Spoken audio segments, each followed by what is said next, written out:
नमस्कार. मी डॉक्टर नानासाहेब खरे, नाशिक येथील सुजय नेत्रसेवा या नेत्रचिकित्सालयाचा नेत्रतज्ञ संचालक आणि आपण पाहत आहात सुजय आय केअर हे यूट्यूब चॅनल. आपल्या डोळ्यातील नैसर्गिक आणि अतिशय पारदर्शक असा भिंग ज्यावेळेस अपारदर्शक होतो किंवा ओपेक होतो किंवा खराब होतो त्याला आपण मोतीबिंदू म्हणतो, हे आपण मागील व्हिडिओत बघितले. आज आपण मोतीबिंदू होण्याची 12 कारणं आणि मोतीबिंदू झाल्यानंतर त्यावर काय उपचार आहेत हे जाणून घेणार आहोत. चला तर मग सुरू करूयात. मोतीबिंदू होण्याचं सगळ्यात महत्त्वाचं आणि पहिलं कारण म्हणजे वय. आपलं वाढतं वय अर्थात एजिंग.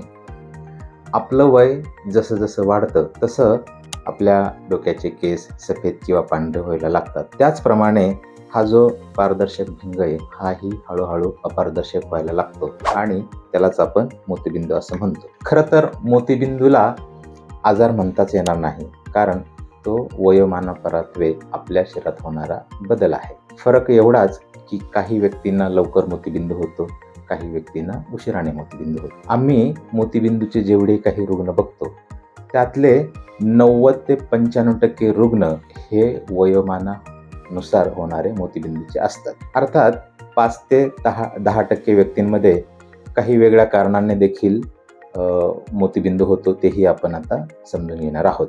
तर डोळ्याला इजा होणे किंवा ट्रॉमा किंवा डोळ्याला मार लागणे ह्याही कारणाने ज्या डोळ्याला मार लागलेला आहे अशा व्यक्तीला किंवा अशा व्यक्तीच्या त्या डोळ्यामध्ये मोतीबिंदू होण्याची शक्यता असते. ज्या व्यक्तींच्या डोळ्यातील बाहुलीला सातत्याने सूज येते, ज्याला आम्ही रिकरंट आयरायटिस किंवा रिकरंट आयरिडोसायक्लायटिस म्हणतो, अशाही व्यक्तींच्या डोळ्यात मोतीबिंदू लवकर होण्याची शक्यता असते. ज्या व्यक्तींच्या डोळ्यांची भूतकाळात काही शस्त्रक्रिया झालेली असेल, उदाहरणार्थ काचबिंदूची शस्त्रक्रिया किंवा रेटिनाची शस्त्रक्रिया झालेली असेल, अशाही व्यक्तींच्या डोळ्यात लवकर मोतीबिंदू होण्याची शक्यता असते.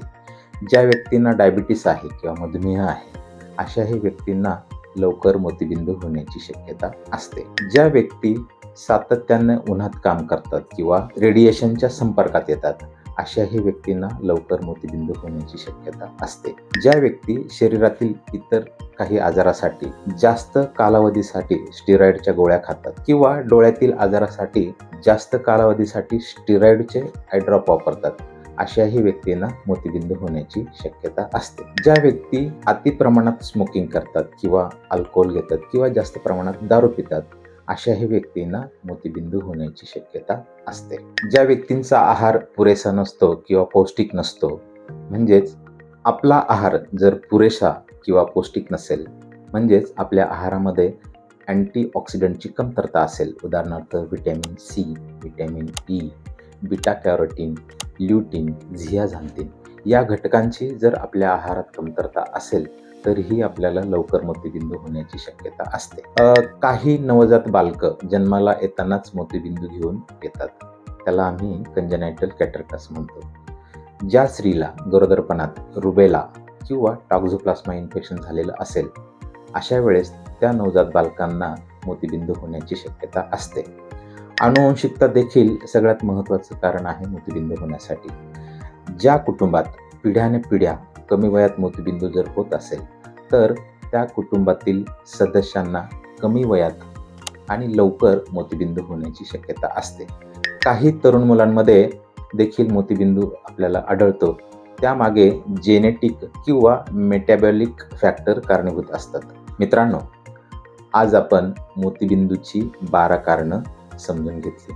आता आपण मोतीबिंदू झाल्यानंतर त्यावर काय उपचार आहेत याची थोडक्यात माहिती घेणार आहोत. आम्ही ज्यावेळेस रुग्णांची तपासणी करतो आणि मोतीबिंदूचं निदान करतो त्यावेळेस रुग्ण आम्हाला पहिला प्रश्न विचारतो तो हा की डॉक्टर, मोतीबिंदूवर काही औषधोपचार आहेत का?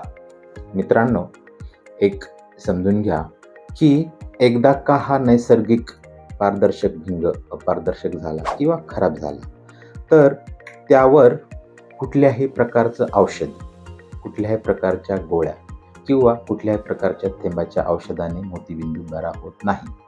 एकदा का मोतीबिंदू झाला की त्यावर शस्त्रक्रिया करणे हा एकमेव उपचार उपलब्ध आहे. आणि शस्त्रक्रिया म्हणजे काय की हा जो अपारदर्शक झालेला भिंग आहे किंवा हा जो खराब झालेला भिंग आहे तो काढून त्या जागेवर कृत्रिम भिंग किंवा आर्टिफिशियल लेन्स टाकला जातो किंवा इम्प्लांट केला जातो. यालाच मोतीबिंदूची शस्त्रक्रिया म्हणतात. आता मोतीबिंदूच्या शस्त्रक्रिया कोणकोणत्या प्रकारच्या असतात? मोतीबिंदूचं निदान झाल्यानंतर शस्त्रक्रिया केव्हा करायला हवी किंवा आपण जो लेन्स डोळ्यात टाकतो मोतीबिंदूची शस्त्रक्रिया केल्यानंतर त्या लेन्सचे कोणकोणते प्रकार आहेत हे आपण पुढील काही व्हिडिओमध्ये सविस्तरपणे जाणून घेणारच आहोत. तत्पूर्वी मोतीबिंदूबद्दलचा हा व्हिडिओ आपल्याला कसा वाटला हे कमेंट सेक्शनमध्ये जाऊन नक्की कळवा आणि तुमच्या मनात काही प्रश्न किंवा काही शंका असतील तर कमेंट सेक्शनमध्ये जाऊन नक्की विचारा आणि सुजय आय केअर ह्या यूट्यूब चॅनलला लाईक, शेअर आणि सबस्क्राईब करा, कारण हा चॅनल आहे तुमचा आणि आपल्या सर्वांचा. धन्यवाद.